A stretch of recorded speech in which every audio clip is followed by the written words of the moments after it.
is the final of 5 sessions we've had. They've really been interesting.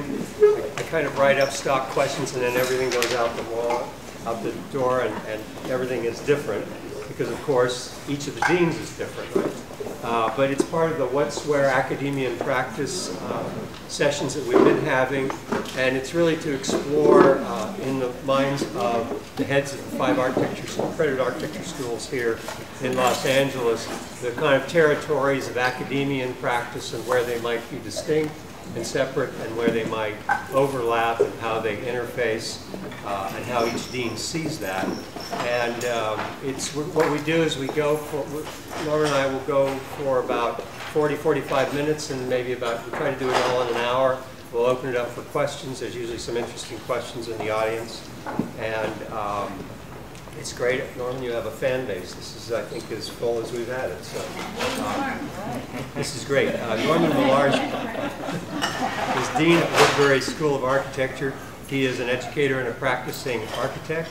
He has his Bachelor of Art from the University of Washington and a Master of Architecture from the University of Pennsylvania School of Design. He founded Norman Millar Architects in 1985 with a focus on critical practice, alternative practice, and urban forestry. He's the recipient of many architectural awards and has published important essays, including one on the plight of LA street vendors featured in Everyday Urbanism, edited by Margaret Crawford, John Chase, and John Kaliski. At Woodbury University, Norman has led the growth of the architectural program since 1999, during which time enrollment has tripled and new graduate programs have been established. Prior to joining Woodbury, he taught at SciArc, USC, Art Center, and UCLA. He's a regent of the California Architectural Foundation, serves on the Hollywood Design Review Advisory Board, the board of the Los Angeles Forum of Architecture and Urban Design, and has been on the board of the LA chapter of the AIA. Currently serving as the president of the ACSA, Association of California School Administrators. I think you're the president now, this year? Or Association of Collegiate Schools of Architecture. Excuse me. Yeah, all of them. Okay. American. So he's busy. Okay.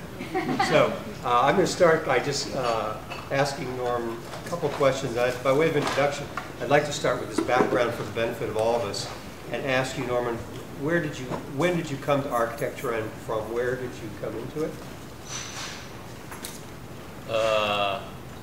I was planning to be an orthopedic surgeon because there was a very cool guy who lived around the block from us who was an orthopedic surgeon, and he just always seemed happy, and he had a sailboat and he drove nice cars. And then I broke my leg pretty severely skiing, and it wasn't pleasant, and I just thought, I'm not doing that.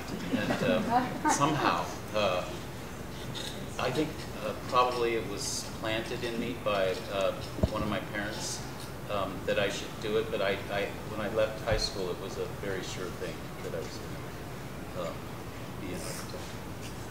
And I noticed that you have a Bachelor of Art, so your college degree was in art, fine art, is that correct? Yeah, in environmental design. So it was what you call a 4+2 track, where you do 4 years in architecture and then go on for graduate work.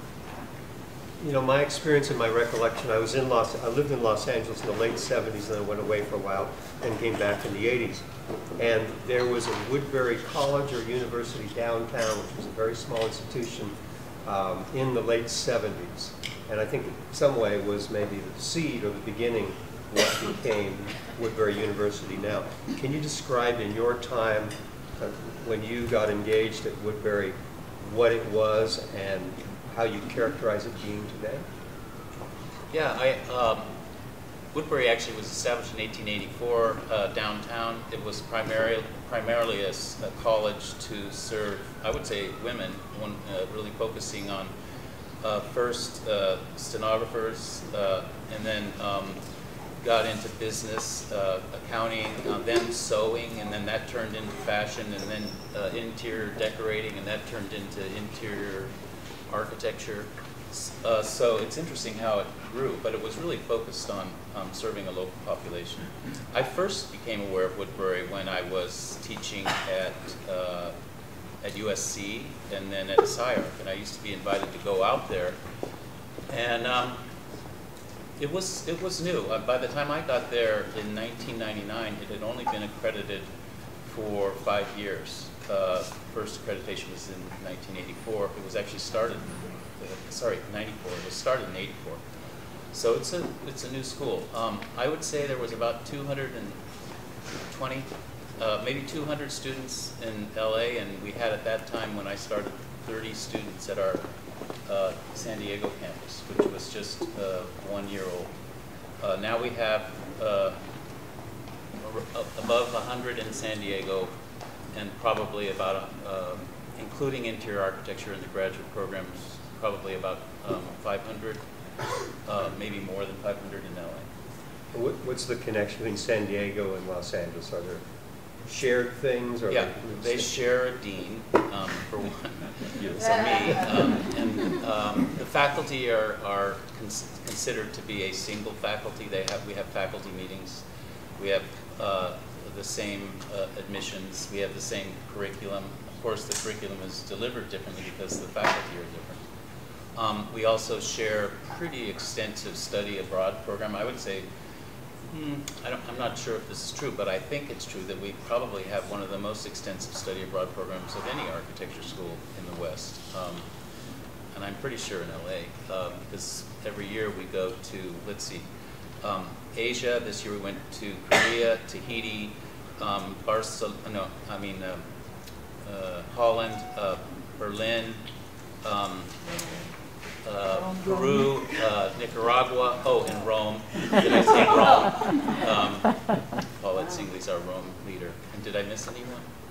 No. So, I mean, that's typically how much we have. And then we have a Rome Center, which is in the spring semester. So it's a pretty extensive thing. So the students who are at San Diego can choose to take any of it. So there's actually, and actually some of our students go back and forth. Like their 1 year, their first 2 years up here, and then they move to San Diego, or vice versa. So there's freedom to move.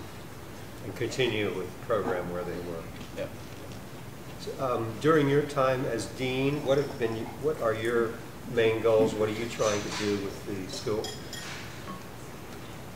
Well, when I first got there, I said that we should, I came from SciArc, and I was serving in the undergraduate program there to help do thesis prep.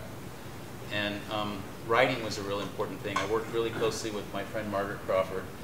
And so I came really with the belief that if you write in studio, if you do research on every project from first year on and have to develop an argument by kind of like writing about it and developing a position that you test in the studio, then you and your peers and your teacher all have something to help measure the success of the project. So I would say writing is one of the more important things, and I think it's why our students leave Woodbury with the ability to be advocates, with the ability to talk their way in the door or into graduate schools. That and drawing sections are two. I mean, because I'm a builder, and I like to build things, and I believe that I want our students to be able to do conceptual things that don't necessarily have gravity, and I want them to do things that are inappropriate when it's appropriate, but I also want them to be to know the basics of putting buildings together. And I think that the faculty, for the most part, agree. We do not have a single-minded faculty, for sure, at Woodbury. We have a very healthy level of debate, and it's often very contentious. But I think that's what makes it so vibrant. So I would say the idea of having debates, of actually helping students to find their own place. I wouldn't say a Woodbury student is something you could sort of qualify by saying all Woodbury students are this. I hope Woodbury students walk away feeling more like themselves, you know, like closer to their highest potential. a little closer. Then they have the rest of their lives to keep going. What kind of relationship exists in your mind, Norman, between the school and academia and the profession? Are there levels of interface that you choreograph to expose students to the profession in one venue or another, or is it an important thing or not as important? Well, to start with our faculty, most of our faculty are not full-time. Most of our faculty are part-time, and therefore they're out there doing something else. And a lot of it is making architecture or being productive in some sort of creative way. So I think that the faculty itself is a conduit to the profession. And a lot of our students end up working with the faculty or getting hired by the faculty or getting referred by the faculty. So I would say that. The other thing is that all of the full-time faculty, a lot of them have practices or do research.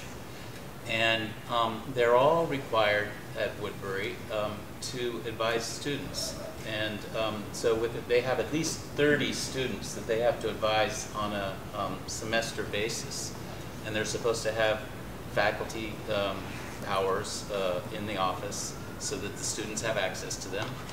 And I think there's a pretty good relationship between, I mean, Woodbury's a small university. We're only 1,700 students. So, and the architecture students make up a fairly large chunk of that. So